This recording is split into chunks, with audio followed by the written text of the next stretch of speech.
Good morning and welcome to Wake Up to Broker Up with Mark, episode number 9 for 2024. Well, it couldn't last forever. It's back to the grind.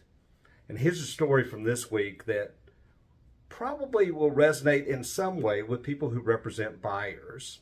So when you're on the buy side, and the story goes like this. One of our realtors had a closing, and when they went to do the walkthrough the day of the closing, they found out that the seller removed all kinds of outdoor cooking equipment from the outdoor kitchen. Now, it's a long, complicated story as it relates to the events that unfolded next on the day of closing, nonetheless. But unfortunately, I'm not going to go into all those details, but suffice it to say that the buyer was really mad. The listing agent did not come to closing. The seller had already signed in advance of closing, maybe indicating to me that the seller knew what they had done. They weren't excluded on the seller's property disclosure statement as leaving, and there we are. And unfortunately, in this particular circumstance, because the buyer was the client that we represented, and the buyer was the one that needed to be made whole, it cost our realtor $3,000. Now, you may say immediately, well, hell, there's no way, Mark, I would pay $3,000. You know what? Never say never. And sometimes you got to do what's right by the person that you represent. Sometimes it can't be helped. But the lesson to be learned in this, because our realtor, and this is really important, our Atlanta Communities realtor did nothing wrong. It cost the realtor $3,000 out of the commission, but our realtor did nothing wrong.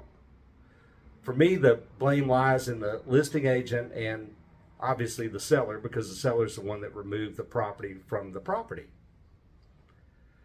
But our realtor debriefed with me yesterday afternoon, and our realtor said to me, quite frankly, what can I have done?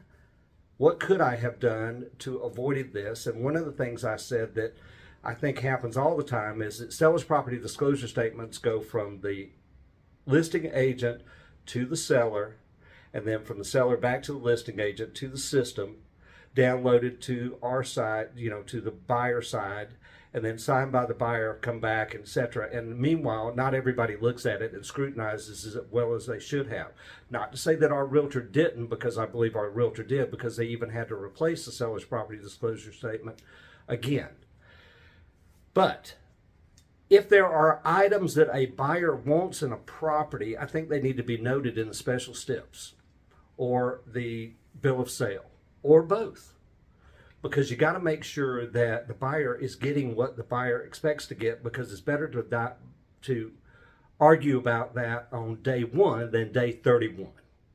And the second way that you can help make sure the buyers are getting what they want, and that you know in advance of what might be going on, is to go and do a walkthrough without the buyer 3 to 5 days before closing, if you're going to do one on the day of closing. Because that way, if there's some potential issues that you can find out early, you can start working to make them work, including doing F-816 notice from buyer to seller, reminding the seller that they need to put that property back, or that they need to leave that property in the property. Lots to be learned here. Unfortunately, sometimes expensive lessons are the toughest lessons. Enjoy your day. Enjoy your weekend. Thanks for watching. Talk to you soon. Bye-bye.